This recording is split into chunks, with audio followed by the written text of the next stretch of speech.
Monday blessings, everyone. Sharon here with our scripture passage for this week as we prepare for this coming Sunday. And the first thing I want to say is a content warning. Like so many stories in scripture, this one contains difficult subjects. And today it is sexual violence. And so please be caring towards yourself and recognize if this is not a video that you would like to watch, a scripture that you would like to listen to.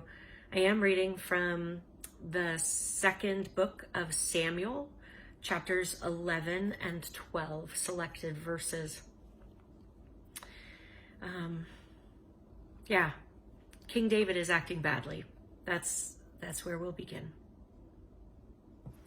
In the spring, when kings go off to war, David sent Joab, along with his servants and all the Israelites, and they destroyed the Ammonites, attacking the city of Rabbah. But David remained in Jerusalem. One evening, David got up from his couch and was pacing back and forth on the roof of the palace. From the roof, he saw a woman bathing. The woman was very beautiful. David sent someone and inquired about the woman, and the report came back. "Isn't this Eliam's daughter, Bathsheba, the wife of Uriah the Hittite?" So David sent messengers to take her. When she came to him, he had sex with her. She had been purifying herself after her monthly period. Then Bathsheba returned home. The woman conceived and sent word to David. "I'm pregnant," she said. Then we take a break in the scripture, and the story tells us how David, not off at war, but having sent all of his generals out, he sends Uriah the Hittite, Bathsheba's husband, to the front, where he is left by the rest of the army. The rest of the army pulls back, and so Uriah is killed. And we come back to the scriptures at verse 26. When Uriah's wife heard that her husband Uriah was dead, she mourned for her husband. After the time of mourning was over, David sent for her and brought her back to his house. She became his wife and bore him a son. But what David had done was evil in the Eternal's eyes. So the Eternal sent Nathan to David. When Nathan arrived, he said, "There were two men in the same city, one rich, one poor. The rich man had a lot of sheep and cattle, but the poor man had nothing, just one small ewe lamb that he had bought. He raised that lamb, and it grew up with him and his children. It would eat from his food and drink from his cup, even sleep in his arms. It was like a daughter to him. Now, a traveler came to visit the rich man, but the rich man wasn't willing to take anything from his own flock or herd to prepare for the guest who had arrived. Instead, he took the poor man's ewe lamb and prepared it for the visitor."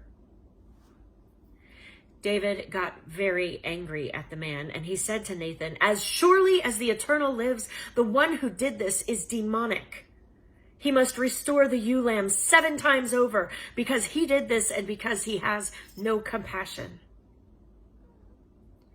"You are that man," Nathan told David. "This is what the Eternal, the God of Israel, says. I anointed you king over Israel and delivered you from Saul's power. I gave your master's house to you and gave his wives into your embrace. I gave you the house of Israel and Judah. If that was too little, I would have given you even more. Why have you despised the Eternal's word by doing what is evil in my eyes? You have struck down Uriah the Hittite with the sword and taken his wife as your own. You used the Ammonites to kill him. Because of that, because you despised me and took the wife of Uriah the Hittite as your own, the sword will never leave your own house."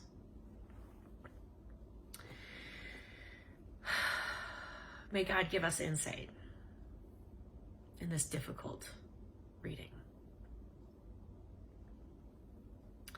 So October is Domestic Violence Awareness Month, and that makes me feel like I need to address a little bit of this.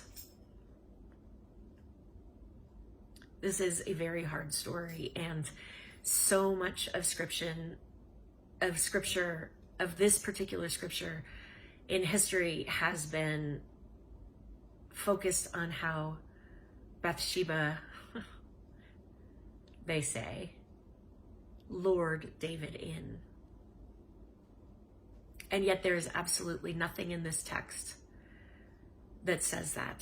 All of the power is the king's. All of the power is David's. He takes her. The text says he takes her. And God, through Nathan, puts all that blame on David. David is supposed to be this role model, right? He is the king, and he is lifted up as a great one of the ancestors. And yet, we see over and over again that he is not a good person. I mean, at the beginning of the text, it's laid out there that it's the time of war, and David is sitting home on his couch. He's not even gone out. And it makes us reflect back to 1 Samuel, where he tried to convince the people that you do not want a king, because a king will take your daughters and take your sons. He will take your daughters for his own, and he will take your sons for war. And all of this is coming true. You know, that's what prophets do, right? They speak the truth. And so Nathan, he comes and he speaks the truth to David, but he knows that David, you know, not very good at being self-reflective here. He needs to think it's somebody else. And so Nathan tells this parable, right, about the rich man and the poor man, and the rich man stealing the poor guy's ewe, his little lamb, and David gets righteous anger until he realizes that this anger is at him. I think sometimes it is hard for us to hold that mirror up for ourselves, and so we need somebody else to speak the truth to us, maybe in a little easier way, until we can turn and face it. I think scripture is doing this for us by keeping these stories alive, because is it 1 in 3 women have experienced sexual violence, and maybe 1 in 6 men? We don't talk about this. We are silent about it in the church, even though it is in our scriptures over and over again, and it's in our pews. It is right next to us. Maybe it's even some of you. And so to name this violence as against God, against community, against the realm that we are called to work for, this realm of justice and compassion, the realm of shalom. We can't ignore these things because they're there. I want to go on. There's another text that has been given to us for this week in the lectionary, and it's from the Psalms. It's Psalm number 51, and it's verses 1 through 9. And it says at the top of the song, "For the music leader, a psalm of David, when the prophet Nathan came to him just after he had been with Bathsheba." So this is, according to tradition, the psalm was written by David in response to Nathan's accusation and David recognizing his sin. And it does not remove the wrongdoing that David has done, and yet it is a step. This psalm is a step for us to be able to name and reflect and remember that we need to acknowledge the sin we have done. And so this is from Psalm 51. "Have mercy on me, God, according to your faithful love. Wipe away my wrongdoings according to your great compassion. Wash me completely clean of my guilt. Purify me from my sin. Because I know my wrongdoings, my sin is always right in front of me. I've sinned against you, you alone. I've committed evil in your sight. That's why you are justified when you render your verdict, completely correct when you issue your judgment. Yes, I was born in guilt, in sin, from the moment my mother conceived me. And yes, you want truth in the most hidden places. You teach me wisdom in the most secret space. Purify me with hyssop, and I will be clean. Wash me, and I will be whiter than snow. Let me hear joy and celebration again. Let the bones you crushed rejoice once more. Hide your face from my sins. Wipe away all my guilty deeds. It does not wipe away all of his deeds, but this expression, being able to say, I did sin. This can be a model for us, can't it? I think so often when we read these Psalms, we take them out of context, like so much of Scripture, right? We take it out of context and think, why are the Psalms always talking about how sinful a person I am, that I am just utterly mea culpa, mea culpa, mea culpa.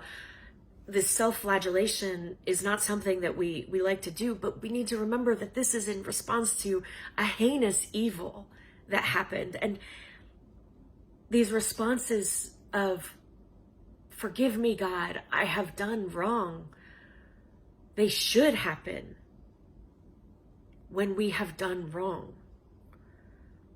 Again, it does not take away the evil that David has done. Bathsheba is still violated, and women are still experiencing the harm that Christianity has done by saying it was her fault, it was the woman's fault. Again, there is no evidence of that in the scripture passage. But what we have is an example of how to speak the truth, speak the terrifying truth like Nathan did, and speak the equally terrifying truth of admitting when we have perpetuated evil. Again, this is a hard text, a hard story, but I think it's very important for us to name these things.